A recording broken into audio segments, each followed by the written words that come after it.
There's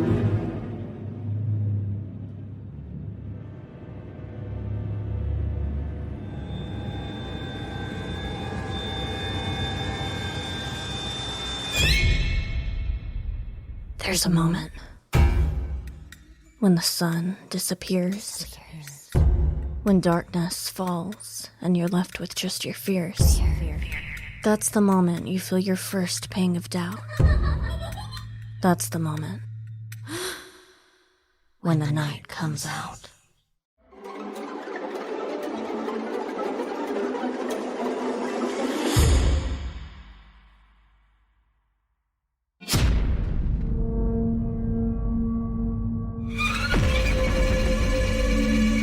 When the Night Comes Out presents The Cut-Through, Part 3.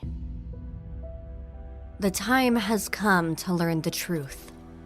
Normally, the search for truth is a good thing, but it may also reveal a horror beyond imagining when the night comes out.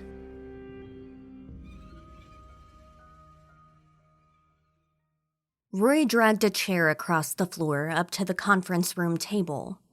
Matt was already there, and they had just had one of the most awkward talks with the chief either of them had ever experienced. Mostly because they had both decided, on their own, to lie. "So, my young friend, what are we saying here?" Roy asked once he had situated himself with a cup of coffee in his hands. The coffee sucked, but it was hot and gave him something to do with his hands. "I should smack you upside the head for calling me that," Matt replied, and he took a drink from his can of Diet Coke. "I was waiting for you to come up with a story in there, something that makes some fucking sense." "I've got nothing," Roy replied. "I'm starting to believe she's who she says she is." "How do we prove it?" "Well, the DNA test should tell us." Roy sighed. "The question is, where does it leave us?" "With the entire universe on its head?" Matt said. "We need to consider the implications here, you're correct." Matt shuddered. "Are we talking feds here?" Roy shrugged. "They'll probably look like feds. They'll call themselves feds, but they won't technically be with the FBI." Matt laughed. "You going all conspiracy theory here? Men in Black?" "Yes, it's as good a name as any. They just won't be cute or funny like the movie." Matt slapped a hand on the table. "Come on, we can't be serious here." "You talked to her. Did she seem like she was lying? If so, what's the end game? What would she be trying to accomplish with this?"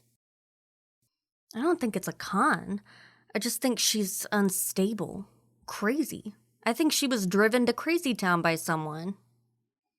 Roy's face twisted in a crooked smile. "You don't believe it?" Matt stood up, kicked away his chair so it skidded back against the wall. No, I don't. But what do you want from me?" "After you've eliminated all the possibilities, the impossible." Roy trailed off. "But have we? Have we really eliminated all of the possibilities? I don't think so." "We've followed every lead, Matt. We've interviewed dozens of persons of interest. What few clues there have been, we've followed them as far as they could lead us." "It's only been 3 weeks." "True, but what's your gut telling you?" Matt paced back and forth.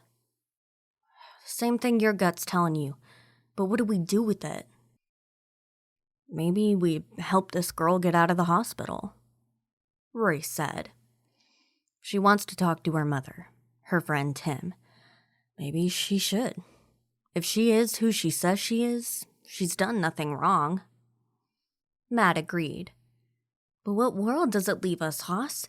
A world where a kid can vanish into some universe of live-in darkness? A world where she can vanish a 10-year-old, then come back a young woman in her 20s 3 weeks later?" "I don't know where it leaves us. Right now, we just have to figure out what to do with the young woman in the hospital bed." Mary arrived at the hospital the next morning. She and John had had a huge blowout the hour before, mostly due to the fact John thought she was crazy. He had convinced himself there was no way this young woman was his daughter. He hadn't had any strange dreams he could remember. There had been no voices in his head. "I think she might be Ashley," Mary pleaded. "You were out of your mind. She's sick. She's crazy. I feel sorry for her, but there's no fucking way she's Ashley. Come on, Mary. You're clinging to this out of desperation. You have to start dealing with the fact Ashley might be dead." Mary slapped him across the face. The slap was harsh and loud in the silence of the living room. They had long ago stopped turning on the television. It was too easy to run into reports about Ashley on the news. John looked offended more than hurt. He held a hand up to his face. "It's only been 3 weeks."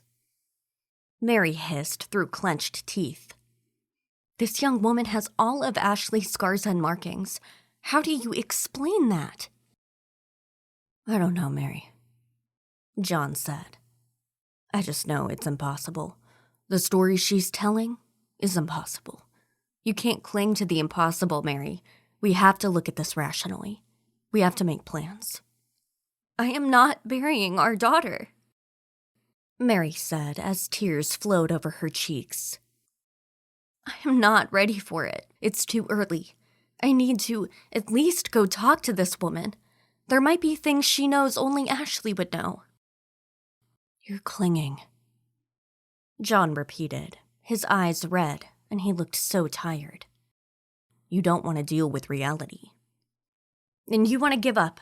It's easier for you to give up. I will not give up. Not on Ashley." She walked out at this point, and as the door slammed behind her, she wondered if there was any way to save the marriage. They had had issues in the past, but this thing with Ashley seemed to bring all of it and more to the surface. Mary pushed through the front door of the hospital. She had no idea if she'd be able to get past the guards at the room door. What would she say to them? She reached the floor moments later and turned down the hall. To her surprise, there were no cops on either side of the door. Seeing this, she moved quickly. Mary scooted down the hall and into the room in seconds. "Hello, Mom." The voice was not her daughter's. It was a voice she would not have recognized at all if she had not spoken to her the other night when she collapsed on the porch. Mary spun around to see the young woman sitting in a chair near the window. Her hair had been washed since the night on the porch. She wore blue scrubs, but her feet were bare.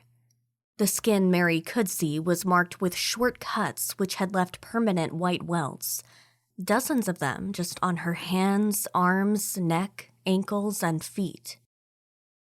"Where are your guards?" Mary asked. "They were hungry. Went and got some breakfast." Mary walked into the room and sat down in the other chair, roughly 5 feet from the young woman. Her eyes drifted to the small scar above the young woman's eye. All the scars this woman had, and that one in particular, held Mary's attention. What else was there? The way she sat did remind her of Ashley, a little slouched, casual, one hand up to her chin. Eyes looking into her own, but often darting away to seek other things which had grabbed her attention. "Did you have something to do with them suddenly getting hungry at the same time?" Mary asked. An odd smile crossed the young woman's face, which was both reminiscent and entirely different from Ashley's smile. The young woman's head tilted down a bit, so her eyes stared up at Mary. Mary had the strange sensation of the gaze being predatory. "As of last night, I discovered I can do a lot of things I couldn't when I was a little girl here," the woman said. "I felt you in my head last night. I'm glad it worked. Who else did you call?" The young woman sighed and stared at the door to her room. "I expect him to show up sometime today." she replied. Mary nodded. So, how do I know you're really Ashley? How do I know anything you say is the truth? Well, you're my mother, the woman said. Ask me something. Ask me about something only I would know. Ashley stretched her arms over her head. She sighed. Mary watched this with a steady gaze, but inside she churned. Something about the movements were disturbing, as if something were inside this woman, barely contained, wanting to get out, perhaps lash out at her. Do you remember the vacations we used to take when you were little? Mary asked. Do you remember what we'd do? The woman who called herself Ashley laughed. We'd go to the same place every year. Your family had a cabin on a lake up in Wisconsin. We'd go there all the time. Mary confirmed. Do you remember what happened the time we visited when you were 6? The young woman's eyes grew distant. I think so. It was really hot that summer, right? Scorching. I spent so much time in the lake. Me and my cousins. Aunt Denise came with us. Your Uncle Mike, too. Mary added. She nodded. I remember. Was it the 4th of July when we all went to the lake? Mary nodded. Uncle Mike was grilling burgers. There was going to be a fireworks show. While Uncle Mike grilled more meat, the cousins and I went swimming. I was goofing around with Andy and Martha. Andy was holding Martha up on his shoulders, and I was trying to knock her off. She fell and landed right on me. Mary tried to show no emotion, give nothing away. However, in her mind, she could see the day clearly. The sky had been the sickly yellowish white it got when it was hot and humid in the depths of summer. Cicadas buzzed in the trees, shouting their calls for sex while the family grilled. She had been dimly aware of Ashley goofing around with her cousins and thinking it was risky.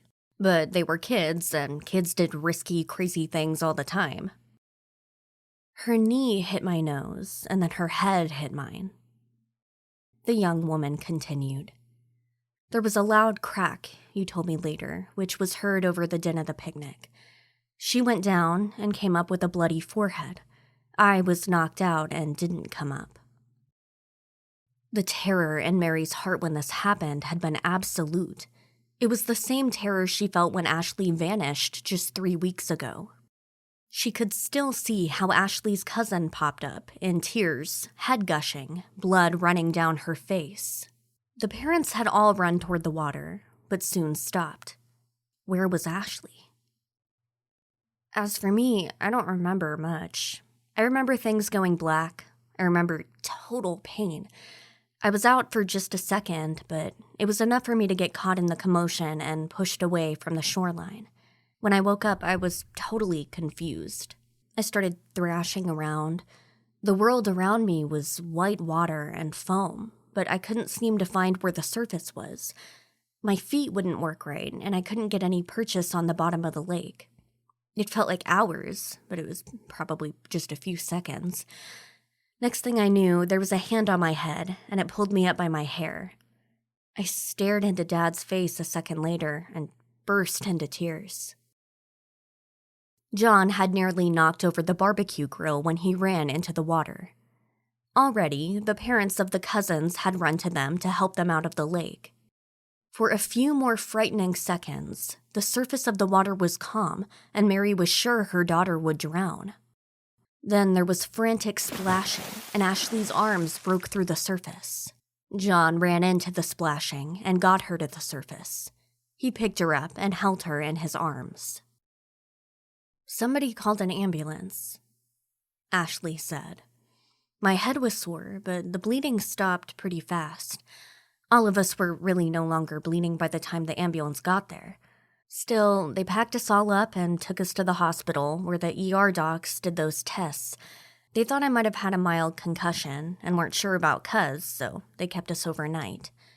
Surprisingly, the hospital wasn't very crowded, so they found a room where the two of us could be in it at the same time.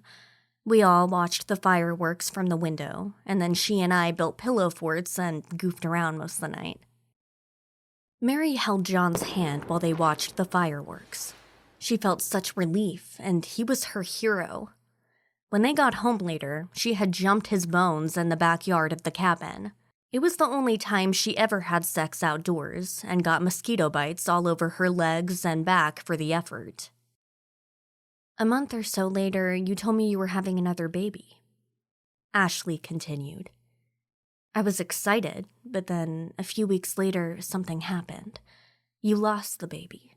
We all lost the baby. Mary felt tears again. How was it possible to cry this much? She was only in her 30s. It should have been fine. But the doctor said these things happen. Something went wrong. She woke up bleeding, and the baby was gone. For years, she felt guilt for having told Ashley because she had been so excited to have a sister or brother. I told you it was okay, Ashley said. It wasn't your fault. These things happen. Mary locked eyes with this young woman. She stood up and got close to this woman's face until she was mere inches from her nose. There they were, the gold flecks in the eyes. Ashley? She asked quietly. It's me. The young woman replied. Mary couldn't help it. She flung her arms around the young woman. Ashley flung her arms around her, and they hugged tight. Mary started to cry, and she felt tears from Ashley, too. They sat this way for some time before the door to the room opened and startled them both. I'm sorry to interrupt, but I heard you in my head last night. Tim looked scared and all too young, standing in the doorway. He wore his nice school clothes, and the mother inside Mary immediately wanted to scold him for ditching. What are you doing here? She asked. Tim looked chastened. I ditched. I heard her voice in my head last night. She told me I needed to come here. I did, the young woman said, wiping away tears on her face. I called him, remember? I couldn't just sit there at school and concentrate on classes. Tim admitted with a shy smile. I had to know. Mrs. Dent, is she really Ashley? Mary smiled back and brushed hair out of her eyes. I think she is, Tim. I think she is. Tim needed nothing more concrete or decisive. He just ran to the bed, jumped onto it, and flung his arms around the young woman. She was nearly bowled over backwards into the wall. They both laughed. I missed you, Tim said. I thought I had done it. I thought it was all my fault. It wasn't, Ashley assured him. It wasn't. They finally parted and sat there for a moment looking at each other. Mary had so many questions they were crowded up in her brain. It turned out Tim had no such problem. Why are you so old now? He asked. Tim? Mary explained. No, it's okay, Mom, Ashley said with a sad smile. Tim, I got sucked into some other place, a dark place. Time moved differently there. So I thought I was gone for years, when back here it was just a few weeks. Tim thought about this for a moment. Did it feel like years to you? Ashley nodded gravely. I'm sorry, Tim answered, his voice choked with emotion. He hugged her again, and she hugged him back. Mary watched all of this unfold. Tim and Ashley had always been so close. She knew Tim had a bit of a crush on her, as much of one as a kid his age could have, anyway. Ashley would never admit to having any feelings for Tim. The thought of romance was still repulsive to her. At least, it was to the girl who had disappeared 3 weeks ago. What desires or needs did this fully adult woman have? Mary wasn't prepared for a daughter who was dating. One step at a time, she told herself. Get her home first. Mary tilted her head to the side. John called this her thinkin' pose. When she puzzled over something, the head went on its tilt like a dog listening to an odd sound. She studied Ashley's face, especially her eyes. Mostly, they were closed as she hugged him. But when they opened, she could see the gold flecks, sure. But was there something else? An unsettling feeling clenched in her gut. What was it? She watched again more closely. Something in the eyes. Something behind the iris and the gold flecks, as if a shadow passed over Ashley, except the shadow was inside of her. Did the darkness hurt you? Tim asked, as if reading Mary's mind. It did. It fed off me, absorbed something from me. Somehow it kept me alive, but it mostly drained me. Tim's eyes boggled at the thought. How'd you get back? Ashley shrugged. I'm not really sure. It was dark, and I searched for the light, but I never could find it. Then one day, there it was. I ran for it and ended up on the path. The cut-through, Tim said.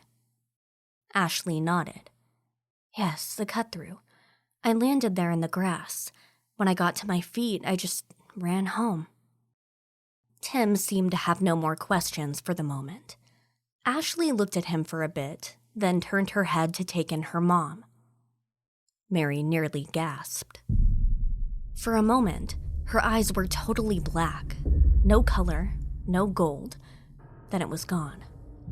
Once more like a shadow. Mary suddenly thought about mosquitoes. She could picture it clear as day, as if one the size of a dog were in the room. The skinny body, tiny wings, gangly legs. Then the part which pierced the skin to drink blood. The proboscis, she thought it was called. Why was she thinking about mosquitoes? And were her thoughts her own right now? Ashley had said she put thoughts in their heads last night. There was something about mosquitoes, something she needed to know, something to understand. It fell from the front of her mind, tumbled to the back somewhere. She just looked at this woman who was somehow her daughter. What did any of this mean? What happens next? Tim asked. That's a very good question.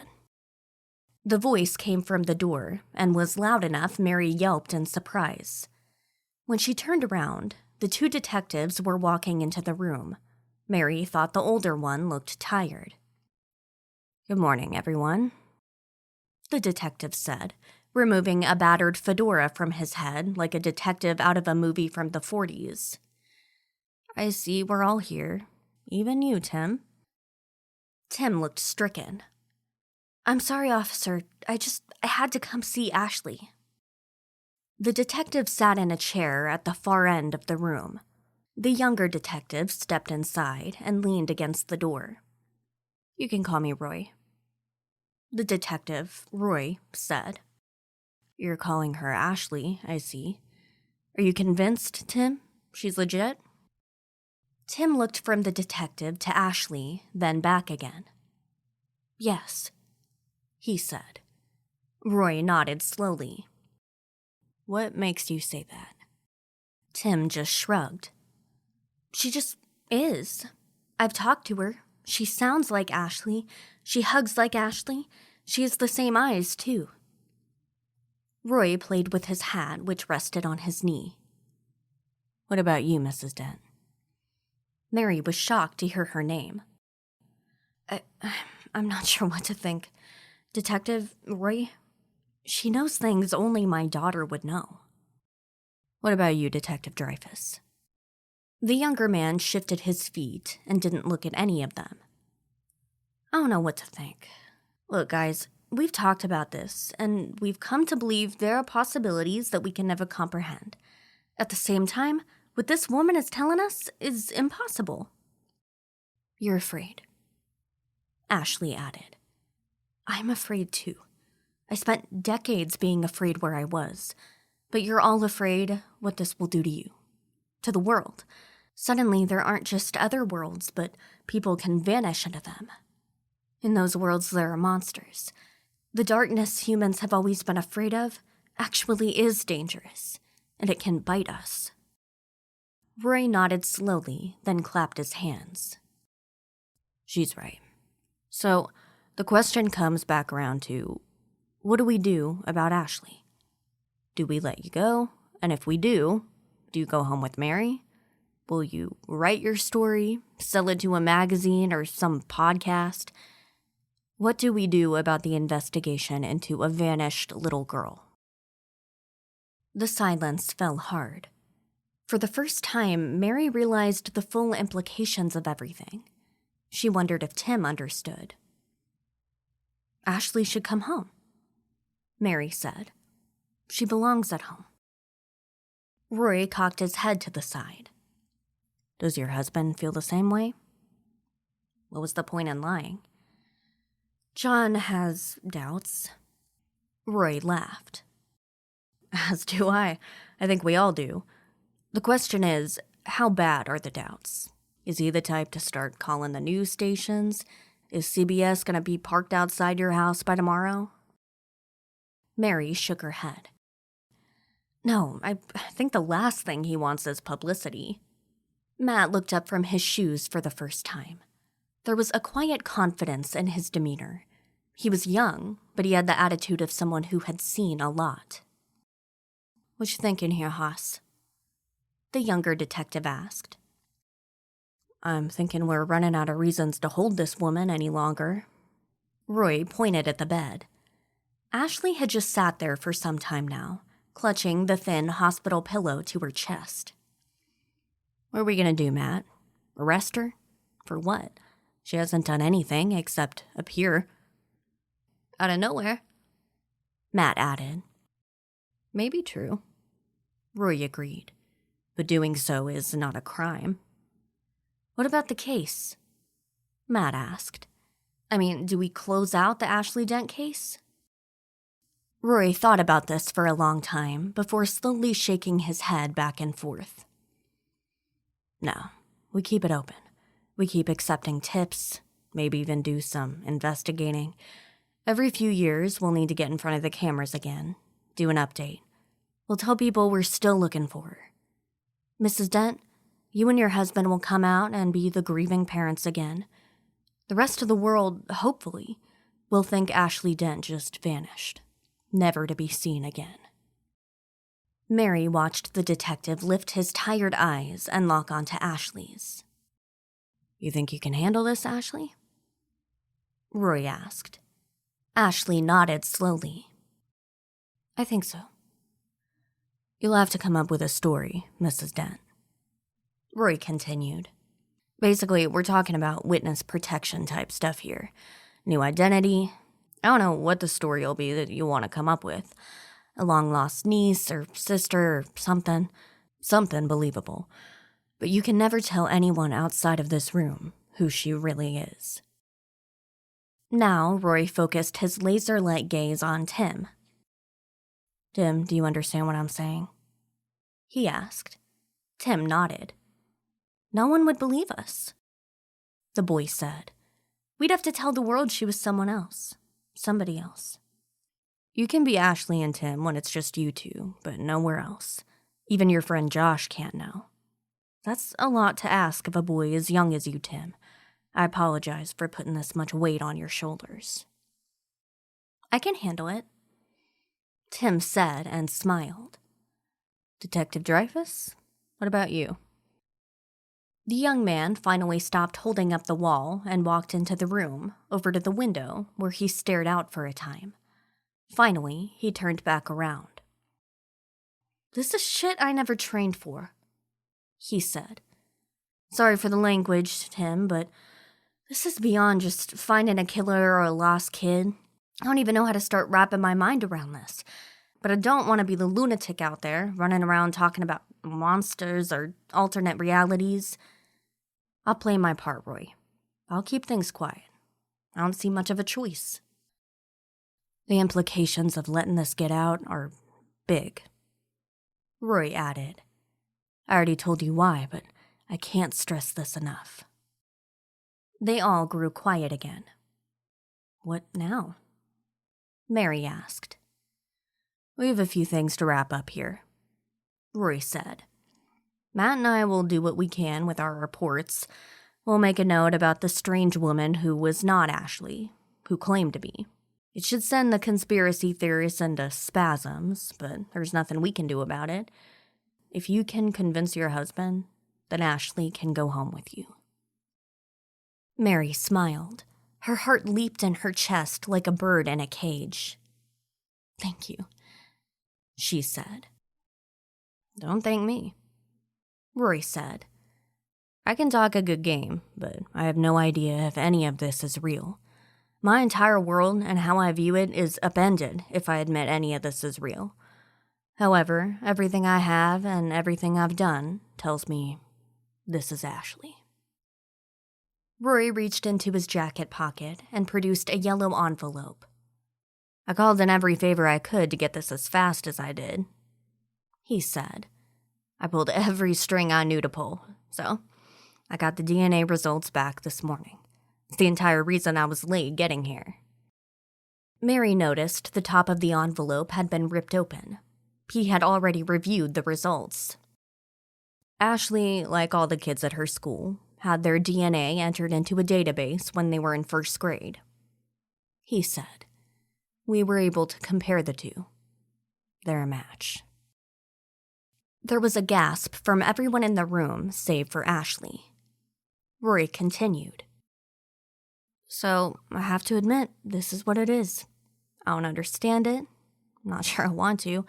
However, I plan on telling myself the story I just outlined enough I eventually believe it."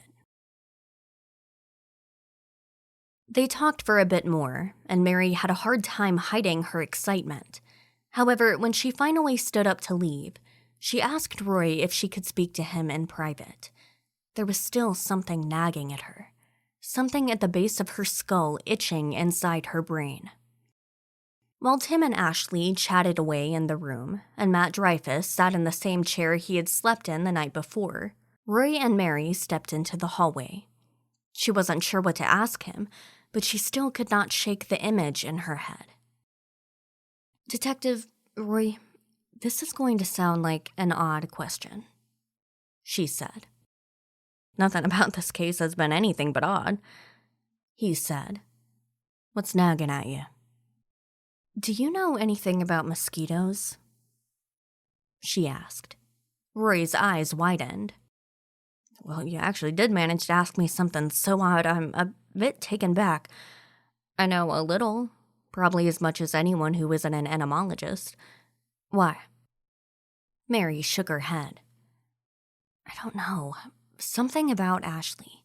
Something about this whole thing. You know, she reached out to us somehow last night. To me and Tim. I don't know how that could be either, but I'm telling you, it's true.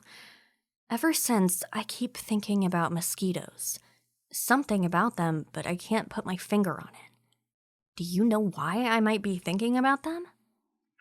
Roy smiled. "The mind plays strange tricks on us. I don't know, Mary. I wish I did, but I'm sure it's nothing. Now get out of here, go home, and try to convince your husband this is the right thing to do. I think that's going to be the hardest task for you yet." Mary agreed, but something still nagged at her. Roy watched Mary walk away. He stepped back and down to the far end of the hall. The world outside was just going on in a normal way, unaware of what had happened, unaware how reality was all just, illusion? A lie? Roy had no clue, and he had yet to decide how to process this entire thing. "Mosquitoes," he said and laughed. And yet, now it nagged at him too. Something. What was it? Roy and Matt sat at the hospital cafeteria table with cups of coffee rapidly cooling in front of them. They had talked little since the discussion in the hospital room. Matt scowled at Roy from time to time. "I wish you'd told me about the DNA results," he said at last. "I went in there blind." I needed to tell everybody at the same time. Roy explained, taking a sip from the coffee cup. You have an overinflated sense of the dramatic. Matt objected. You want the entire family in the room and be able to do a rundown of the entire case in front of them, like something out of an Agatha Christie novel. Rory sipped again. Maybe. I just didn't want to tip my hand. I also wanted to ask them and you what everyone was thinking. If there were any doubts, even one, I might ask for the test to be run again. I might have kept it all to myself. Then what? What would have happened to that woman? She'd probably end up in an asylum somewhere. Roy explained. For a while. After, she might have been placed in a home somewhere. With enough therapy, she might have come to accept she wasn't Ashley, and none of what she said happened really transpired. Shitty. Would have been a shitty thing to do. If you haven't learned life just works that way yet, I can't help you. You want more coffee? The last thing I want to do right now is go back to the office and start filing in reports. Lion. Matt spat. Yeah. I'll take another cup. Roy headed back over to the coffee and poured themselves 2 more cups. For hospital coffee, this stuff wasn't too bad. There were cops who made special trips to the hospital to get cups of this stuff. Cheap and tasty. Better than the shit at the station. He kept his mind occupied with thinking about coffee, because everything else he thought about frustrated him. Plus, he was now thinking endlessly about mosquitoes. As he added cream and sugar, he ran over what he knew about the goddamn insects. They were small, they were shitty flyers, they drank blood. The females were the one who drank blood so they could produce eggs. Females laid eggs in water, and it had to be still water. Some fish ate the eggs, some the larvae. Even small puddles of water could hatch the eggs. End of knowledge base. What was he missing? Fuck. He mumbled and headed back to the table. Hey, Matt, do you know anything about mosquitoes? Matt sipped at his coffee and laughed, choking a bit. What? It was something Mary asked me about. Rory stated as he sat back down, stirring his coffee absently. Why would she ask you about that? Matt asked. I don't know. She said it was something nagging her.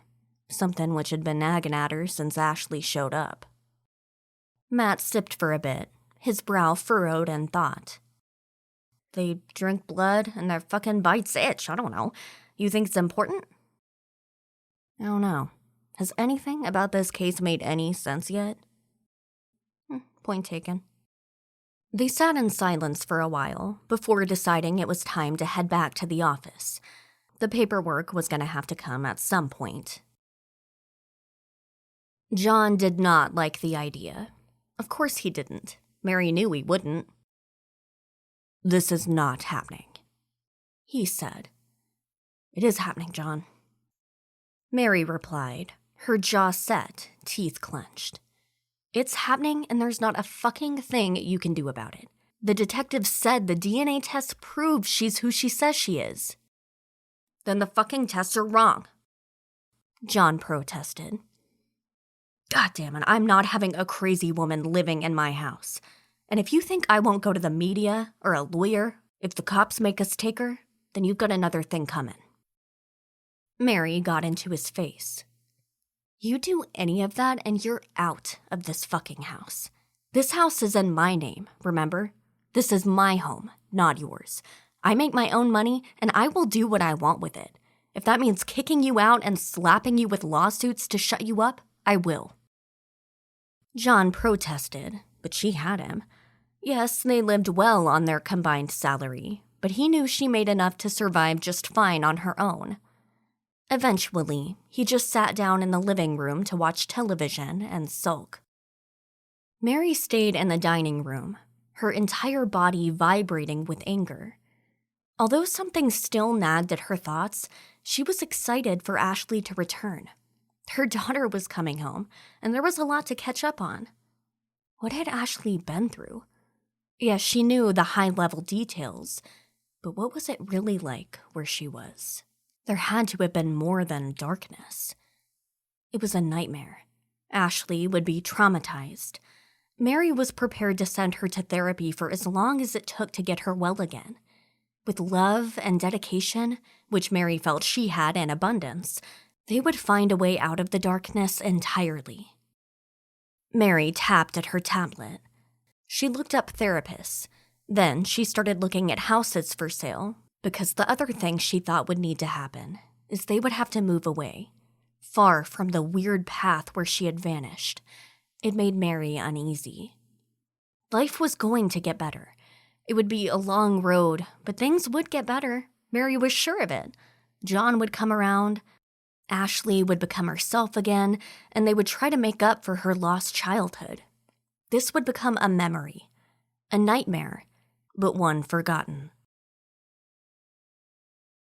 Tim spent the day away from school. More than likely, they would call his parents.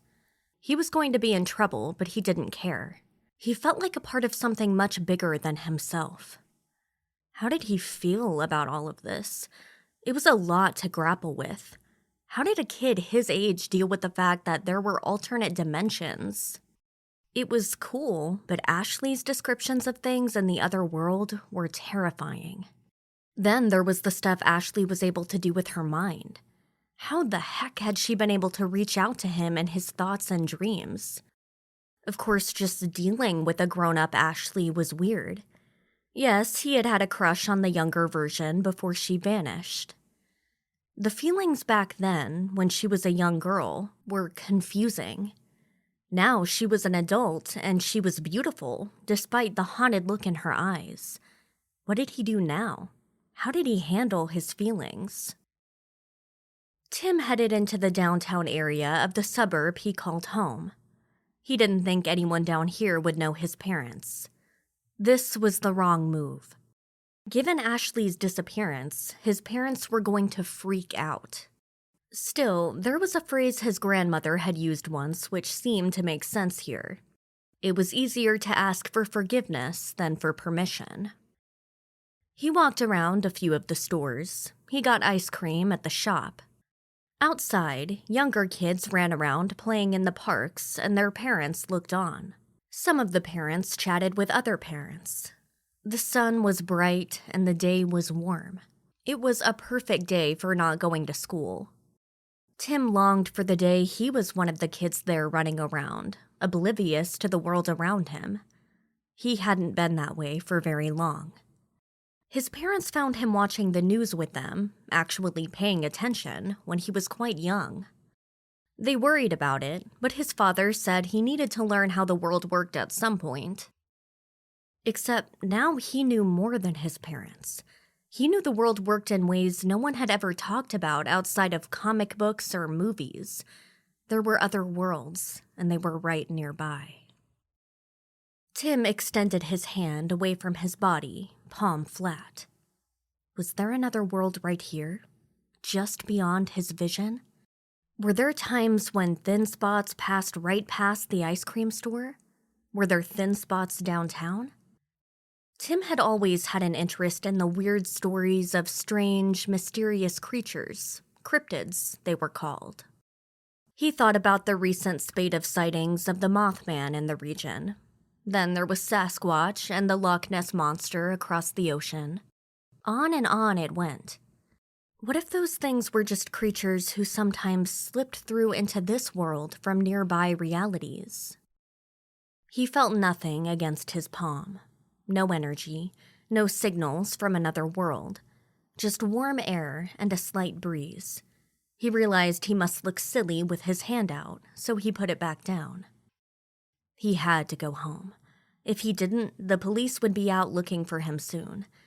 It was a nice thought that he could spend the entire day wandering around, but it wasn't realistic. Even if he had just learned the amazing secrets of the universe, he'd still be in trouble. No one cared when you were a kid. Tossing the last of his melting ice cream into the garbage, Tim began the trudge back home.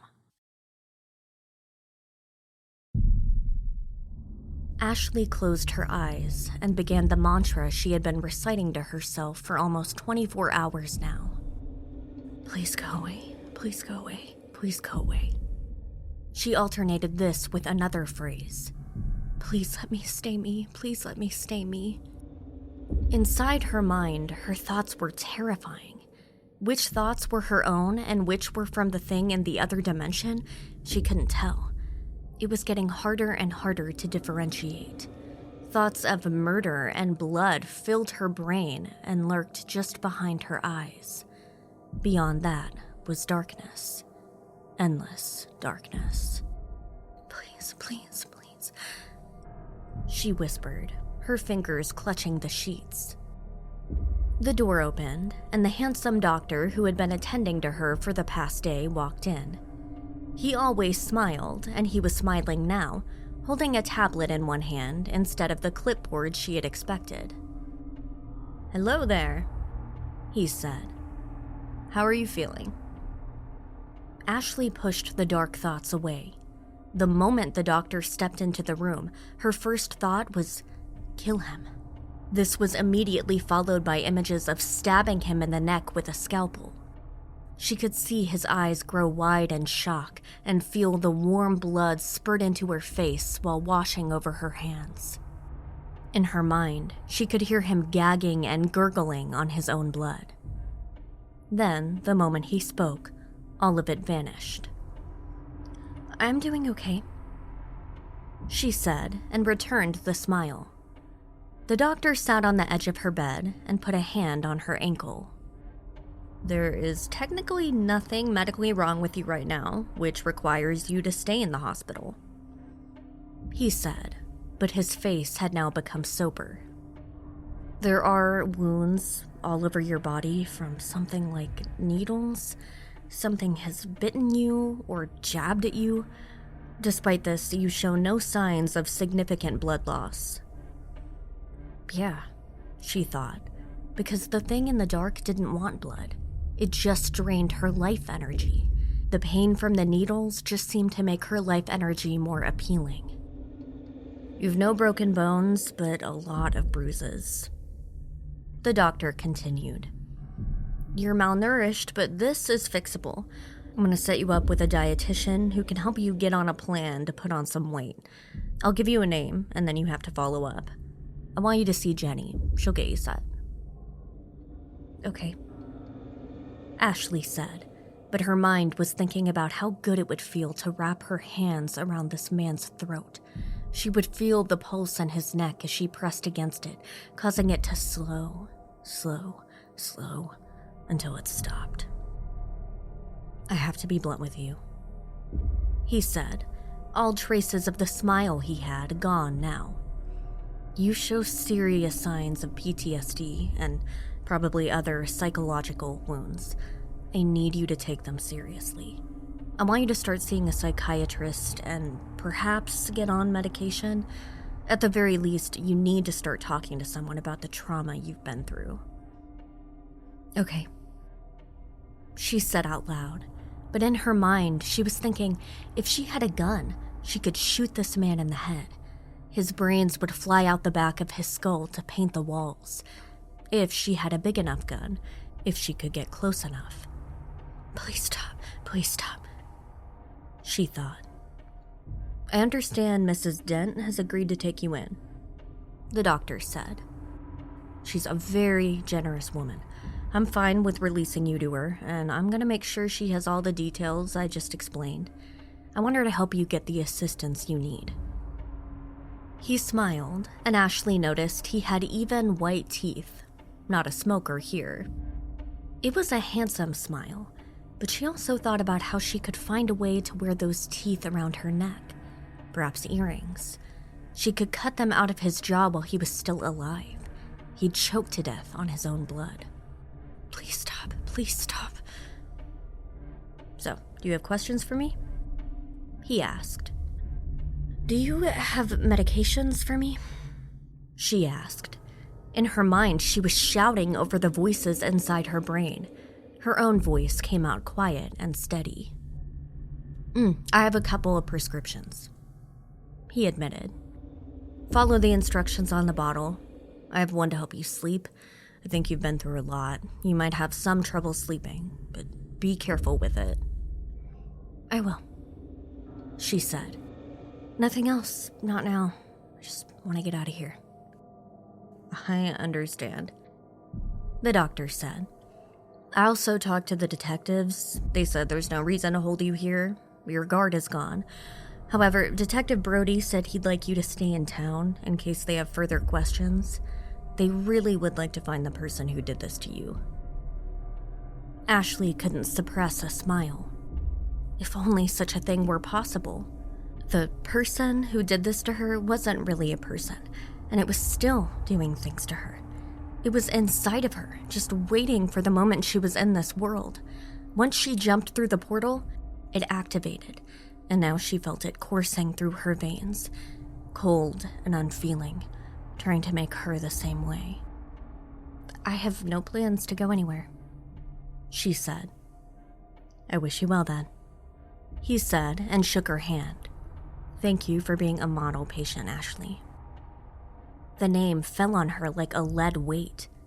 She had arrived here as Ashley, a broken, battered version, but still her. She wasn't so sure who or what she was anymore. "Thank you," she said and shook his hand back. Inside, she wondered what it would be like to rip his arm off at the socket.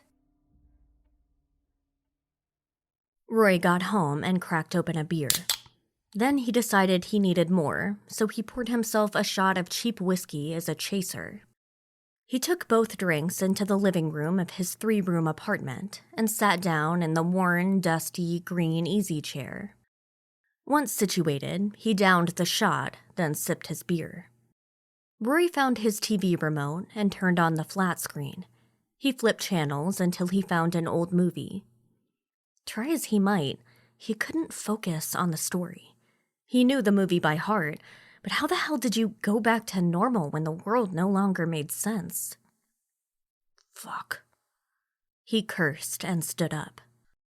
Roy paced around the small room, got another shot of whiskey, downed it, then poured another. He added ice to this one and strolled to the tank at the far end of the living room. The fish turned and swam, turned and swam. "Lucky bastards," he whispered. This was their entire world, he mused. The fish knew nothing beyond the walls of the tank. He fed them and watched as the fish ate for a bit. Frustrated, he walked to the corner where a dusty, paper-covered desk sat. He powered up the laptop. First, he checked his email, then opened a search engine. Alternate reality. The screen filled with websites. Unsure which one might have something helpful, he picked the first entry. A moment later, he was reading a blog article with lots of stories, but little to no evidence. The same happened with the next site, then the next.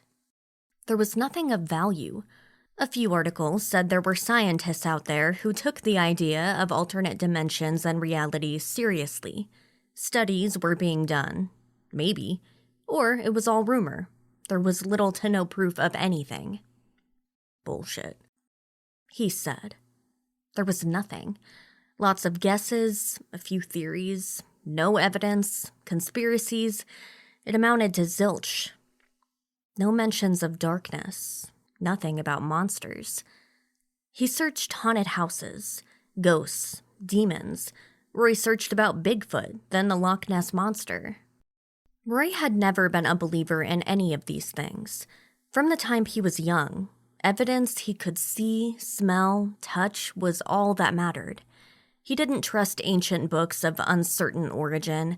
He didn't trust preachers who spoke about not judging while doing nothing but the rest of the time. He didn't believe in aliens or UFOs. Haunted houses were just old buildings and overactive imaginations. Yet here he sat in a world where he had just admitted a missing girl had reappeared as a 20-something from some alternate world, a place of darkness which was alive and fed off of her. Like a mosquito. he muttered and took another long swallow of the whiskey. Mosquitoes. Curious, he did a search for the tiny insects. He was surprised to see they were considered the deadliest creatures on the planet. The number of fatal diseases attributed to mosquito bites was as long as his arm. It was all fascinating, but he couldn't connect any dots. He read a bit more about mosquitoes and disease before determining he was suitably freaked out now and should go to bed. And yet, something nagged, as if an answer had been presented to him, but he had missed it. This fucking case. He whispered and decided it was time to give the easy chair another try. He sat down, extended the footrest.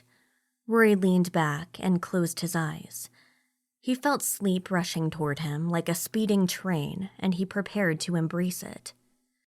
Just as he was about to, something inside his mind clicked. "What the fuck?" he said. Suddenly, he was awake and headed for the laptop again. Hours before Rory started his internet search, Ashley arrived home as the sun was moving down behind the houses and trees in the west. Mary was astonished at the beauty of it when she pulled into the driveway, and the young woman stepped out of the car, then into the house. Mary went in first, so when she turned around, all she saw was the blazing sunset of oranges, yellows, and pink surrounding the woman she had come to think of as her daughter. Ashley was nervous stepping into the house. It was like seeing an animal trying to take its first steps, all wobbly and uncertain. John was there too, of course, standing off to one side in the living room. His arms were folded, and a scowl plastered across his face easily displayed his every emotion. Mary did her best to keep Ashley's attention focused on her. "Welcome home," she confided. Ashley smiled, and there were tears in her eyes. "Thanks. It's great to be back." John snorted in the corner. "John, please be nice," Mary admonished. "Don't worry about him, Mom," Ashley said. "I understand. None of this makes a lot of sense." "None of this makes any goddamn sense," John retorted. "If you're just gonna stand there and make unkind comments or criticize, then get out of here," Mary snapped. John opened his mouth to protest, but the flash of anger from Mary snapped his mouth shut. He grumbled something under his breath and walked off to the living room. A moment later, the television blared much louder than normal. "Sorry," Ashley said, looking timid. "Why are you sorry?" Mary asked. "You shouldn't be mad at him," Ashley declared, heading to the chair at the kitchen island. "This is hard to believe. He won't even consider the possibility," Mary said, getting drinks from the fridge. Lemonade, Ashley's favorite. "Despite the DNA, he won't believe." "Why do you?" she asked, then drank a long gulp from the lemonade. "I go by what the evidence shows me," Mary replied. "You can't fake the gold in the eyes or the birthmark. The scar above your eye is right where it should be. You add in the DNA test, and to me, that's everything." Ashley's eyes seemed to darken for a moment. The feeling of shadows within her eyes occurred to her mother yet again. Mary even turned around to see if a car had passed, perhaps the headlights creating strange shadows and shapes. All was quiet. When she turned back around, everything was as it should be. "Do you believe my story?" Ashley asked. "I don't know what to believe, Ash. I don't understand any of this. I keep expecting to wake up in my bed and find out this is all a dream. I keep waiting to find out you're still gone." "Me too," Ashley said quietly. "None of this seems real. I've always believed the things my eyes can see. I never believed in ghosts or aliens or even gods and demons. I figured all of those things were people's own minds playing tricks on them. Then suddenly, I see you. I cannot deny you appear at least 10 years older than you were when you vanished. Here, you vanished 3 weeks ago. Judging by your other scars and the things you say, you've been in some other world for decades. I wish I understood it, Mom. I wish for it very much. What was it like? Really, tell me. Ashley sighed and drained another large gulp from her glass. I don't know how else to express it except for what I've already said. There was a strange, dark place, and there was ground beneath my feet, but I couldn't see it very well. My eyes adapted to the dark, but there wasn't much there in this other world. Things would grab me. I never got a good look at what it was. I would just feel a lot of arms around me. Then there would be intense, burning pain all over my body. I'd feel drained, then just drop to the ground. But despite this, I never had to eat. I was not given food or water. I don't know why. Mosquitoes, Mary thought again, but shook her head.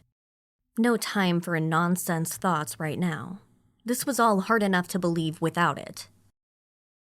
Sometimes there would be light, Ashley continued. I could see it like suns popping up around me, but always far away.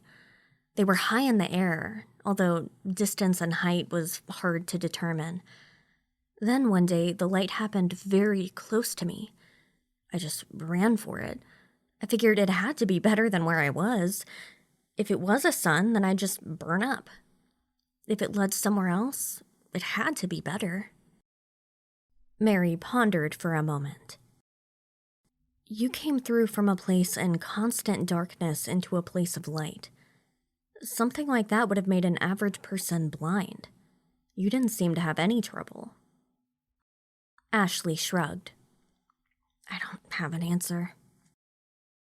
I do, Mary thought, but I still can't put a finger on it.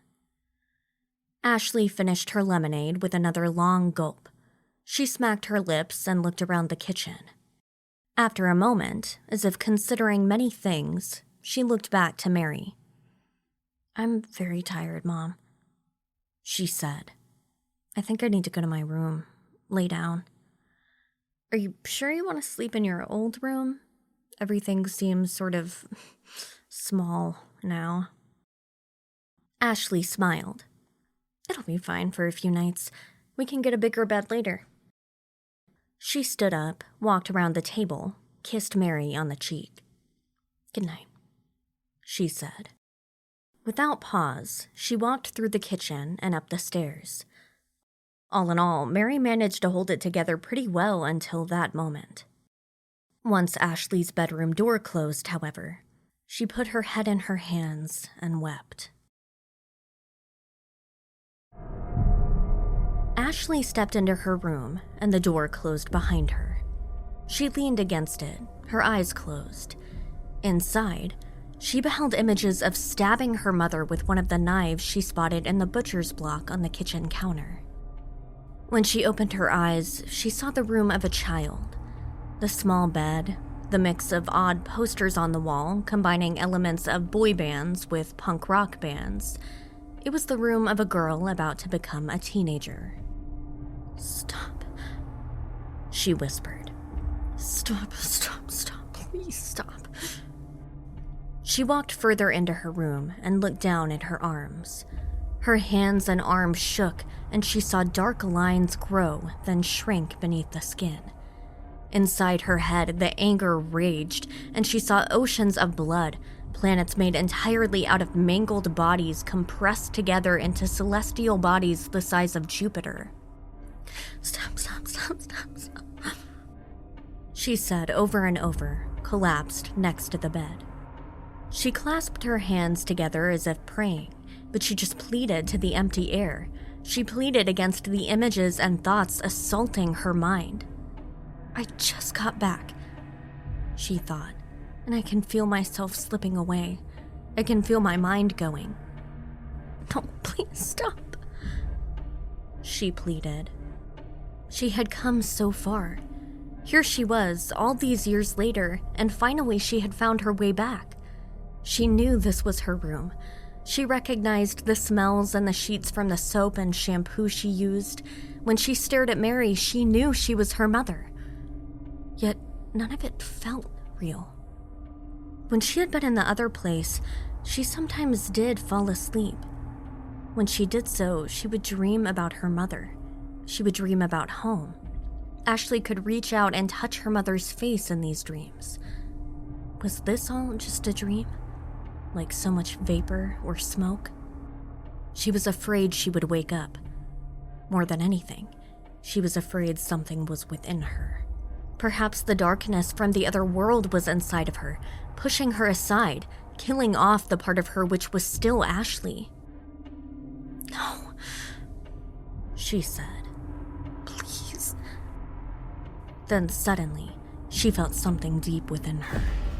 Her entire body stiffened, and she fell away from the bed as if electrocuted. Ashley's teeth clamped shut, and her eyes went wide. Spittle flew from her lips and down her chin. It was like being punched in the stomach, the burning, searing pain expanding from her center. No, she pleaded through clenched teeth, and her back arched. Her spine cracked as she bent backwards until her head was on the floor and her feet flat on the ground. Then her entire body was flung sideways, and she tumbled end over end until she was near the door. With one shaking hand, she reached for the doorknob, but then she was flung away again, back toward the bed. She wanted to scream, but her throat closed and her teeth clenched tighter. Inside her mind, Ashley held on by the tips of her fingers. Mentally, she felt herself slipping away.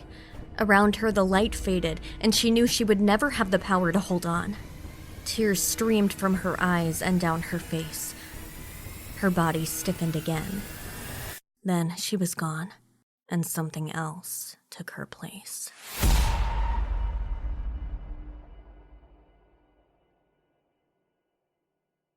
Time seemed to speed up once Rory felt the penny drop. He shot out of bed and called Matt. The young detective was wide awake and said he'd be over quickly. Rory told him no, he was to head to the dents, fast. Jesus, aren't we done with them? Matt asked. I think they're in danger. Maybe Tim, too. Rory said, throwing on clothes as he tried to get dressed while balancing the phone. All right, I'm going. Matt said, and he heard keys jangling in the back. Care to tell me why you've reached this conclusion? The goddamn mosquito thing. Roy headed for the door. Okay, now you've got to tell me, old man. Shut up and listen. Mosquitoes are the deadliest creatures on Earth.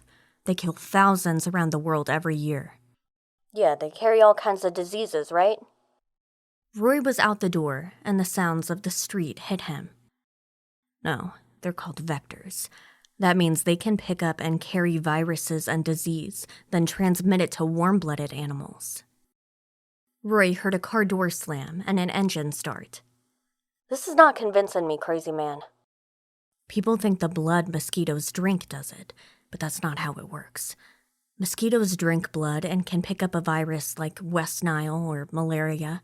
They become infected like everything else. See, what transmits the disease isn't blood.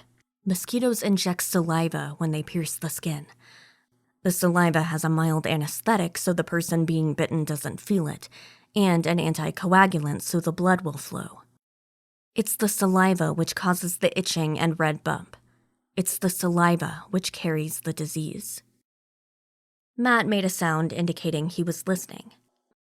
I think I almost got it. So it feeds, but it leaves something behind, something inside the person. It takes something and leaves something which can infect the host. Jesus. Roy started his car.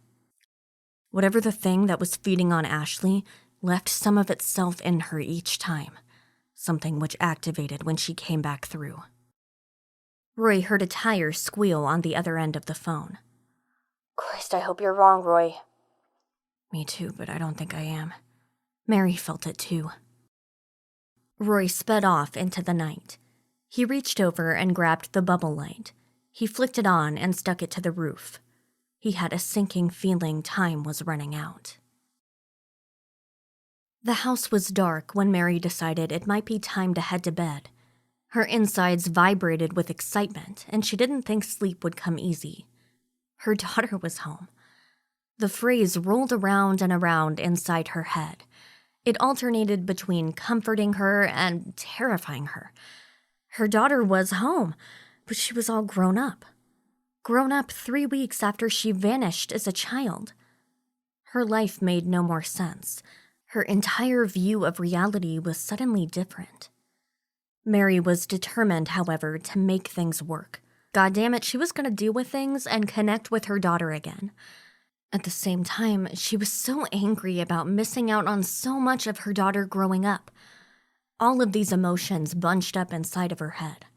How would she ever sleep again? Mary shuddered as she wiped out the glasses from which lemonade had been consumed a while ago. She looked up and to her left through the sliding glass door. The darkness pressed against the glass. She saw the reflection of everything within the living room and interior of the house reflected back at her. Something moved in the upper corner of the glass. The very top of the door reflected back the stairs which led to the landing upstairs. Someone had moved. "John?" she asked. No response. Odd. How was she going to fix things with him, too? There was another problem to keep her up for nights on end. How was she going to spend the rest of her life keeping this secret? "John, are you up there?" she asked, speaking a little bit louder, but not wanting to shout. She heard a creak on the top step. "Ash?" Silence. Mary put the glasses in the sink and walked across the living room. She tiptoed past the leather chair, up the 2 steps which led to the front door. She hooked a left and then another so she could stare straight up the staircase to the 2nd floor. Nothing. The landing and hallway up there were pitch black. "Hello?" Curious, but with goosebumps all over her arms, Mary climbed. Ashley opened her eyes, and the world looked very different than it had a moment ago. She peered around the room she had known so well, and nothing about it was familiar anymore. She felt cold, but not in a bad way. Emotionless might have been a better term. What use did she have for emotions? What use did anyone? She felt alive for the first time. Strong. The world was darker, drained of color. None of this was real. None of this mattered. She could wipe it all away like game pieces off a chessboard. Ashley shuffled across her bedroom and opened the door quietly. She could hear her mother downstairs, moving around, clinking glasses. She didn't want to deal with her yet. Ashley turned right and moved softly, almost floating, toward the bedroom at the far end. Her father had stormed in there, slamming the door half an hour earlier. When she reached the door, she turned the knob quietly. The room was dark, but she found she could see anyway. Objects around her gave a soft glow in the gloom. She saw the lump in the bed, rising and falling with the sound of deep breathing. John was fast asleep. She crept into the room and walked around the end of the bed. Her eyes remained locked on the sleeping form, listening to the breathing. Then she turned her attention to the table to her right. It was pressed against the wall, with a mirror reflecting her strange, darkened reflection back at her. It was supposed to be a makeup table, but it appeared Mary used it for some kind of crafting or scrapbooking. There were photo albums and bits of paper. Her eyes fell upon the sliver of metal on the left side, the sliver of metal with the sharp point on the end. She reached down and picked up the cool metal object, held it up to her face. Exacto, she thought. With one finger, she touched the pointed end. A tiny bit of blood formed on the tip of her index finger. Then she slid the finger down the blade edge. Ashley felt a slight twinge of pain from the blade parting the skin. More blood flowed. She put the fingertip in her mouth and tasted the blood. It was good. John made an odd noise in his sleep, and she turned around to face him. She felt strong. She felt cold. She felt like this world was hers for the taking. This world which felt unreal and fake. Inside her, it felt as though her blood had been turned into worms, slithering and crawling over each other beneath her flesh. She thought back to being within the darkness, how it would reach out and grab her, enfold her within itself. The coldness would envelop her completely, then there would be the all-over burning sensation. At first she would feel drained, then she would feel energized. Kill him. He is not real.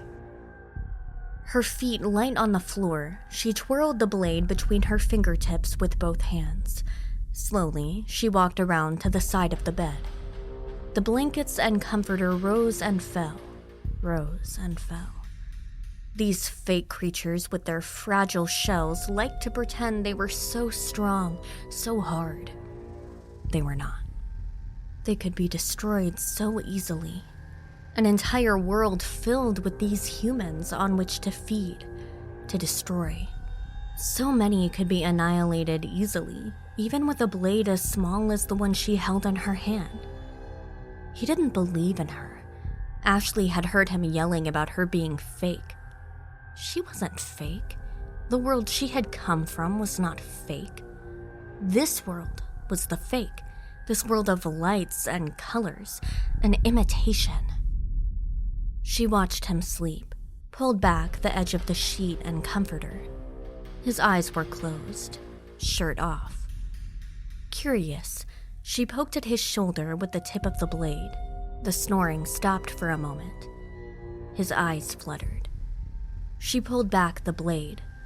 John rolled onto his back. One hand scratched at the spot on his shoulder. So puny. Just shells. Stupid, fragile shells hiding so much life within. Ashley pressed the tip of the blade against John's throat. It created a small dimple.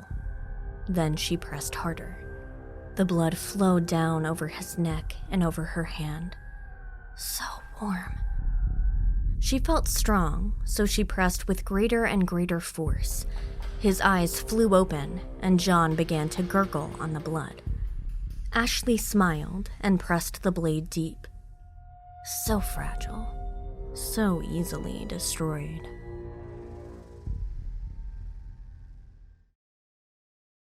Roy appeared at the end of the block. Matt and he had agreed it would be best to show up quietly. Roy shut off his bubble light 2 blocks from the street, and he turned silently onto the street. Matt's car was there, in a shadow, barely visible. He stepped out of the car, and his feet crunched on the pavement. His heart hammered in his chest. God damn him, he felt young again. Terrified, but also young, and as if he had a purpose in this world once more. "What do we do here?" Matt asked. "The house looks dark. Do we knock and panic the shit out of these people?" "Why don't you do a quick walk around?" Roy replied. "See if there are lights on in the house. I'll knock. If you hear anything, whistle or let me know. We'll claim probable cause and go in." "This is especially fucked up. You realize that, right?" Roy grunted. "What about this case hasn't been fucked up?" "Fair point. Let's go." They trekked across the street together. Tim sat in his room as the sky grew dark. Sure enough, his parents had been furious he skipped school. They yelled a lot and sent him to his little private chamber without supper. To be honest, Tim didn't care because he wasn't hungry, and his room was the perfect place to spend the night and think about things. From the window to his left, he could just barely see Ashley's house. He imagined she was in there with her parents. How were they handling any of this? It looked like Mrs. Dent was accepting of the idea this was her daughter, but Tim knew John Dent could be a true hard-ass. Was Ashley in her room now? When he went to the window and craned his neck to see her window, he saw nothing except darkness. Lights were still on downstairs, dim and barely visible, but nothing upstairs. Tim's thoughts had turned from dread and bewilderment to excitement. He now knew things other people did not. He knew there were other worlds all around them. Sometimes they bit people, but he figured there had to be good worlds, nice ones as well. Was there another version of him right now doing something entirely different in one of those worlds? Did it work that way? He should go to sleep. There would be no way of getting out of school tomorrow. He had barely slept the night before, and then the entire day had been full of stress. In truth, his body felt exhausted, but his mind was working overtime. Tim stepped away from the window and walked back to his bed. He stretched out on his back and stared at the ceiling. How were he and Ashley going to remain friends now? Surely she wouldn't want to hang around with a little kid. The thought made him sad. He hoped they could figure something out without raising too many eyebrows. He was just about to drift off to sleep when his eyes snapped open. Someone had screamed. A quick, loud sound from the direction of Ashley's house. Just like the night before when he was certain Ashley was reaching out to him with her mind. Something awful was happening over there. Tim got to his feet and rushed back to the window. Mary turned right down the hall. For some reason, the bedroom door at the far end stood open. This was curious since John didn't like to sleep with the door standing wide. It creeped him out. She walked slowly down the hall past Ashley's room. Should she knock and see if she was all right? No, Ashley needed her sleep. She had to have been exhausted. Mary strode the rest of the way down the hall. Some strange instinct told her to move quietly. She pushed the door open the rest of the way and peered into the dark bedroom. She was struck immediately by an odd coppery smell. Something about the smell was familiar. "John?" she asked. No answer. The light in the hallway went out. Mary jumped. "John?" she called louder. Still silence. The copper smell filled her nostrils. It was so familiar. Blood. "Ashley?" Mary whispered. Mary froze in the sudden darkness. She could see nothing. Mary backed away from the bedroom. She never heard footsteps behind her. She sensed nothing.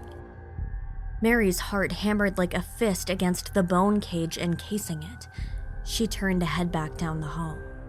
She bumped right into Ashley. Hi, Mom. Ashley said in a voice which was her own, yet not her own. Mary gasped and whirled around. She felt a bright, searing pain across her left cheek, then another pain stitched across her other cheek. One after another, the pain came, tearing her skin, sending blood flying. "No!" she cried. "Stop! No!" The thing in front of her, the thing which was Ashley and not Ashley, laughed, then growled. Then it lunged at her, and Mary had no defense except to scream. Matt walked behind the house. His nerves were a mess. A squirrel ran past his feet, up a tree off to his left, and he nearly shot its head off. He walked across the back of the house, then around to the front. Rory was up on the porch. Matt heard him knock on the front door. Then the scream pierced the darkness, and there was no doubt it came from within the house. Rory called out and then hammered his shoulder against the door. Matt heard the door frame splinter and crack. "Wait!" Matt cried and broke into a run. Roy vanished inside the house before Matt could even get close to the front porch. Matt tried to catch up, but it was like everything was moving at twice the speed, but he was moving slower than everyone. He reached the walkway up to the porch and heard Roy call out in surprise and perhaps pain. "Roy!" Matt cried. A shape burst out of the front door and before he could react, collided with him. Something bright and hot slashed across his face. Then there was a searing pain in his gut, followed by another bright hot slash across the side of his neck. The pain in his gut was the worst, and Matt lost his gun. Feeling it fly from his hands, and distantly, he heard it hit the pavement. He couldn't stand, and his legs didn't work. Blood flowed everywhere, and he fell to the ground. Matt was pushed by the figure which had collided with him, and he caught a glimpse of long red hair in the streetlights. But then he was on his back, clutching his stomach, and she was gone. Matt held a hand to his neck, which bled, but he did not feel it pulsing along with his heart. Superficial. It was the wound to his abdomen which worried him. There was a lot of blood. Too much blood. Matt fell to the ground, clutched at his stomach. He tried to yell, but the pain was too much. When Roy appeared above him and asked him questions, he replied, said something, but what it was he couldn't be sure. It must have been the right thing, because Roy nodded and ran away. Matt felt himself about to faint. The world turned strangely gray around him, and he tried to hold on. He couldn't, and slipped into darkness. Roy heard the wail and had a fraction of a second to speculate if the doors were strongly made or total shit on these houses. No time to worry about it now. He thrust hard with his shoulder, and he heard wood splinter. A second shove caused the door to burst inward, and he wobbled into the front foyer. He nearly lost his gun, but steadied himself. He could smell the blood instantly. Someone had bled or was bleeding a lot. Roy pulled his gun and stepped to the stairs. "Mary?" he cried out. "Mary, Ashley, John, it's Roy. The police are here." There was silence. Damn it. He should check the first floor. He should clear it, investigate every corner. All his instincts told him whatever was wrong awaited upstairs. Roy mounted the first 3 steps. His gun felt woefully inadequate right now. Where was Matt? When the thing came at him from the top of the stairs, it materialized from the darkness of the second floor like a runaway train. Roy turned to face it, but the image which greeted him was of red hair and gray skin with pitch-black eyes. He barely recognized it as Ashley. Her face was a twisted thing, snarling, teeth bared. Ashley growled, and saliva ran from her mouth as she ran. She charged down the stairs as if floating, her legs moving unnaturally. Roy struggled to get the gun up, but never got close. She hit him full force, lifting him off his feet. As he flew into the air, something flashed in the dim lights, and a bright, hot, searing pain rocketed through his left arm. Roy cried out, but a collision with the hard floor stopped it. He was a tangle of arms and limbs as she ran past him, out the door. Roy felt pain all over, but the pain in his left arm was nearly overwhelming. The blade had dug deep. He found the gun and tried to rise to his knees. He fell back as he struggled and nearly just laid back down on the floor, but he forced himself to sit up, then to his knees, and finally to his feet. Dimly, as the blood thundered through his ears, he heard Matt cry out. "Motherfucker," Roy hissed. The blade had been like a laser, small and fast. Whatever Ashley was now, its speed and ability to move was beyond human. He had to move fast. Tim was out there someplace. Roy ran out of the house. Adrenaline kicked in now, and the pain in his arm became a dull roar in the back of his mind. He saw Matt on the ground and stood over his partner. Matt, are you okay?" he asked. "She stabbed me," Matt replied. "Go get her. Get her." Roy knew Matt was in bad shape. There was a lot of blood. He could hear blood spattering against the cement from the wound in his arm, too. They had little time all the way around. She was in the street, beneath a streetlight. Ashley swayed in a breeze only she could feel. "Ashley!" he yelled. "Stop! Stop, Ashley!" You're not real. She said in a tone which was Ashley, but not actually her at all. All of you must die. Go away. Stop. She held her hands to her head and lurched to the left. Then her hands fell, and she roared up at the light, a boom which resounded and doubled itself, two voices competing. Roy lifted his handgun. "Ashley, you have to fight it," he said, stepping into the street. The world tilted beneath him, and he nearly fell to the ground. "You have to stop now. Please." Ashley turned to face him, but in mid-turn, froze. Roy felt an icy fist clutch his heart. "Ashley?" the small voice called out. "No, Tim, get out of here!" Roy exclaimed. "Ashley, focus on me. Don't pay attention to him. You need to focus on my voice. If you move towards Tim, I'll have to shoot you." I have to stop all of you. Ashley said. Mom, Dad, you, the police, and Tim. All of you pulled her back here. "Get out of here, you son of a bitch," Roy hissed, walking slowly toward her. "Go back to your homeworld. Leave her and us alone. You've infected her." I'm the only one that ever really loved her. Ashley, or the creature, cried in the weird voice it had assumed. The only one that needed her. "You know that's not true," Roy stated as calmly as he could. He felt weak and nauseous. More blood spattered to the ground. "Ashley, I'm your friend," Tim said. "I love you. I always have. I'm sorry I ran away. It was just a joke." Ashley twitched, and a noise escaped from her Roy guessed would haunt him for the rest of his days. Something deep and terrifying, beyond any capacity for a human. She clutched at her head and staggered into the middle of the road. Her hands beat at her own skull, then dragged down her skin. Help me! I can't fight it! I can't! She pleaded. The noise erupted from within her again, and she danced backward toward the opposite side of the street until her heels touched the curb. Her head snapped forward, and Roy saw all of her features had changed. Her eyes were wide, dark pits. Tendrils of the darkness streamed down her face. Her cheekbones had grown, protruding through the skin, and her mouth bled at the corners where her smile reached the limits of a normal grin, and then went beyond. Without a pause, just another of those inhuman roars, the thing which had once been a little girl ran right at Tim.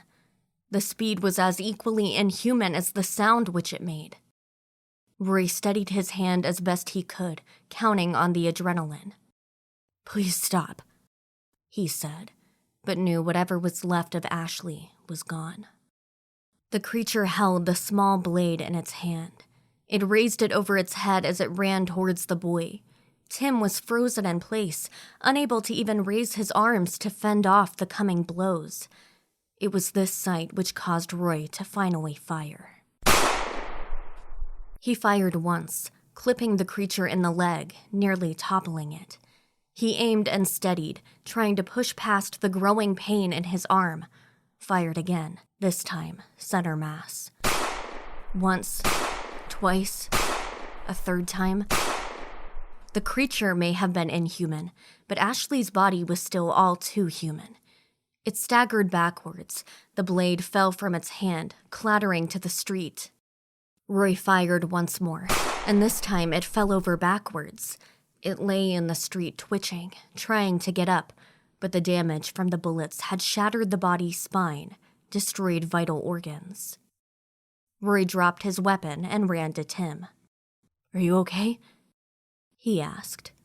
Tim nodded, eyes wide in shock. You shot her. That wasn't Ashley. No, go home. You have to run.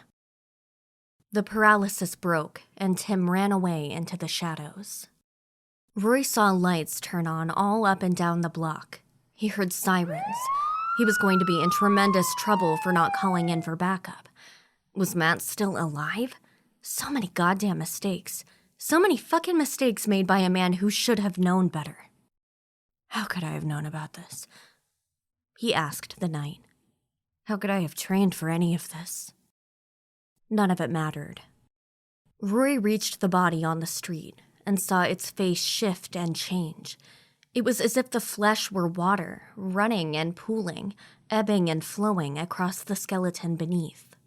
The eyes shifted from black to Ashley's green. The black lines beneath her skin shivered and twirled before finally slowing, then fading.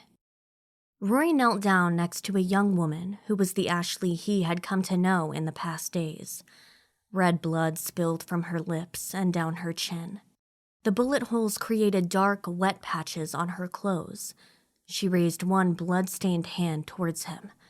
When she touched the side of his face, Roy realized he was crying. Don't. She whispered. Don't cry. I didn't want this, he said. The sirens were louder. Colored lights danced across the walls of the houses around him.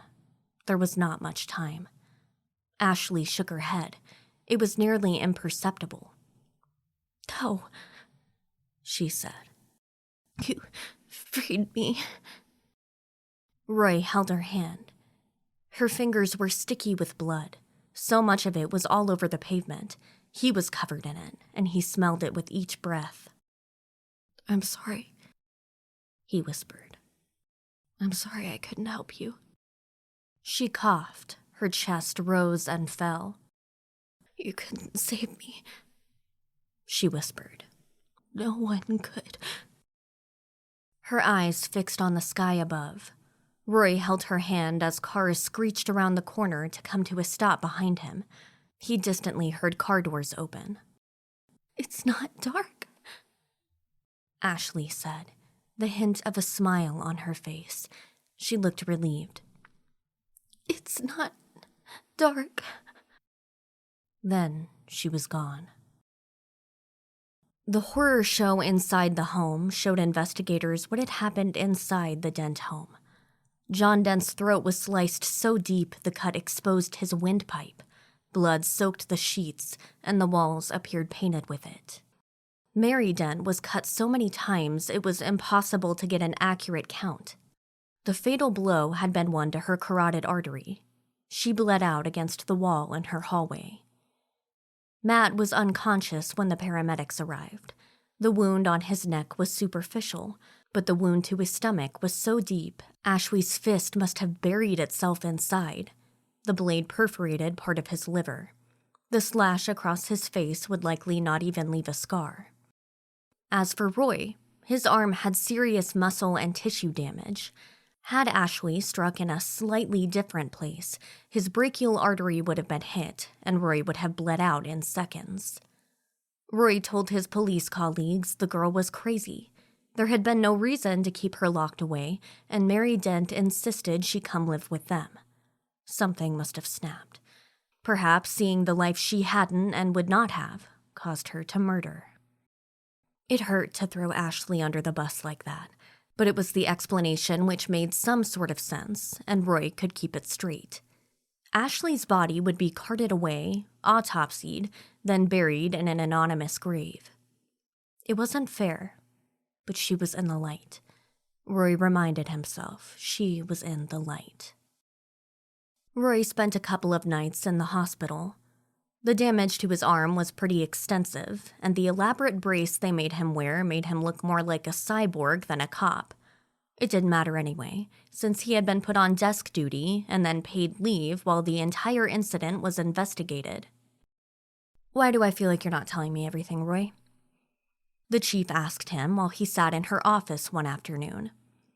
"There's a lot more involved in this case than you're letting on, and I don't like it." Chief, you'd never understand or believe it, he said.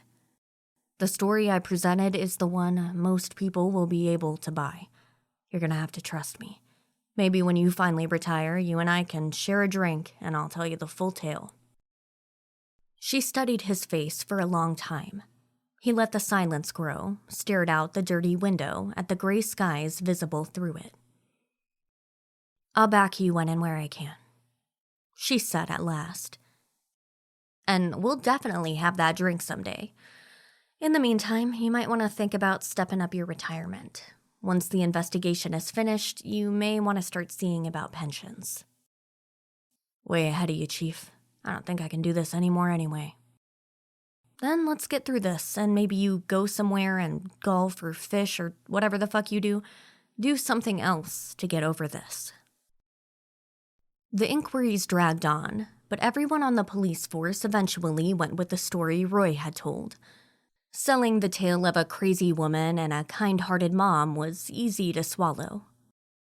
During all of this, Roy visited 2 people frequently.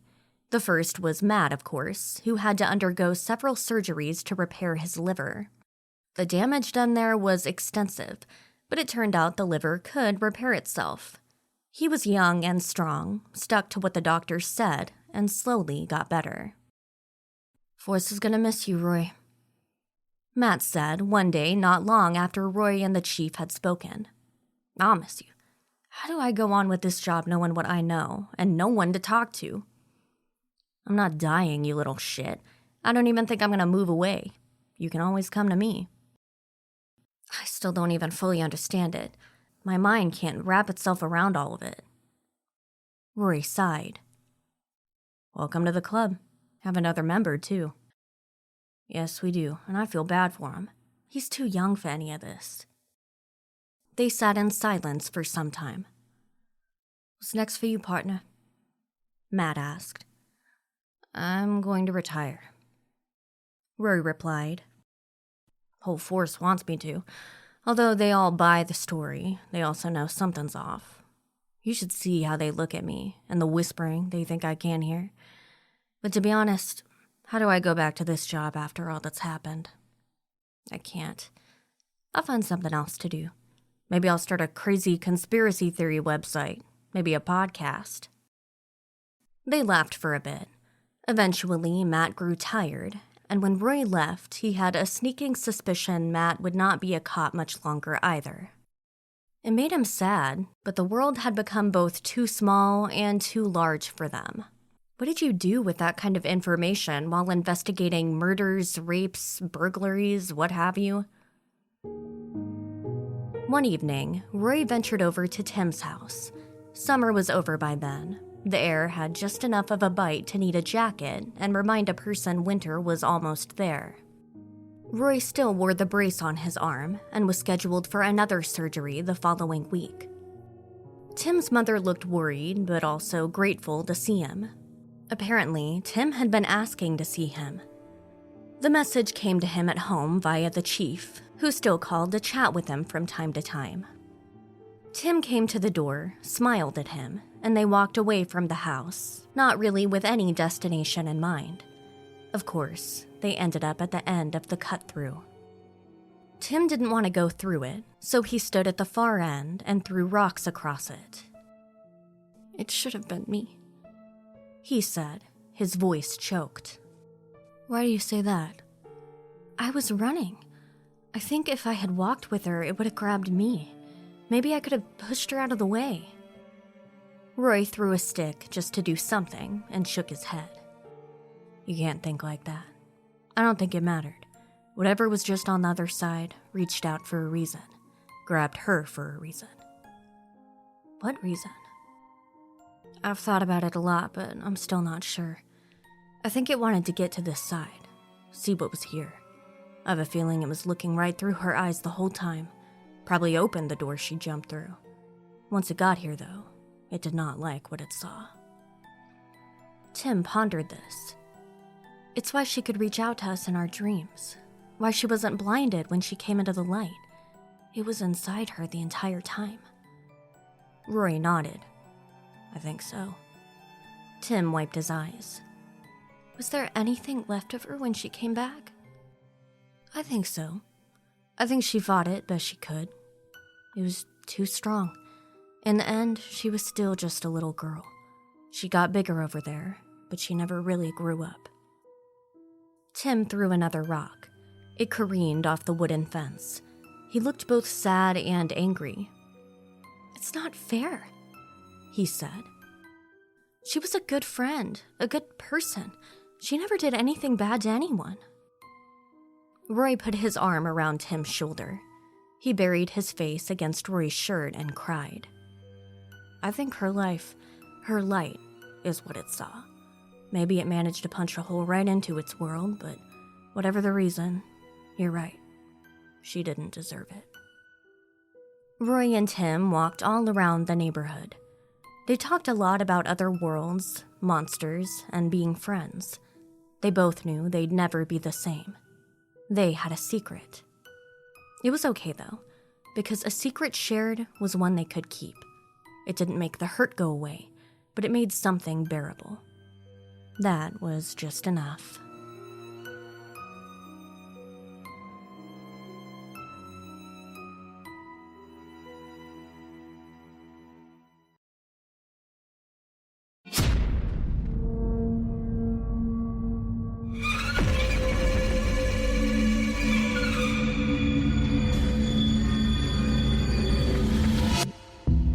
A tragedy presented in 3 parts. Perhaps the shared secrets will be enough to stave off the nightmares, which come on strong when the night comes out.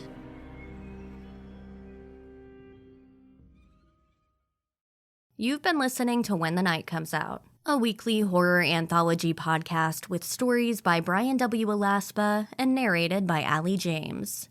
Music by Vivek Abhishek. For Bryan's work, visit his website at bryanwalaspa.com or visit amazon.com for his books of fiction and nonfiction. Be sure to listen to Allie's work on Facebook at Allie James Projects. Visit our website at whenthenightcomesout.com to learn how to support us on Patreon.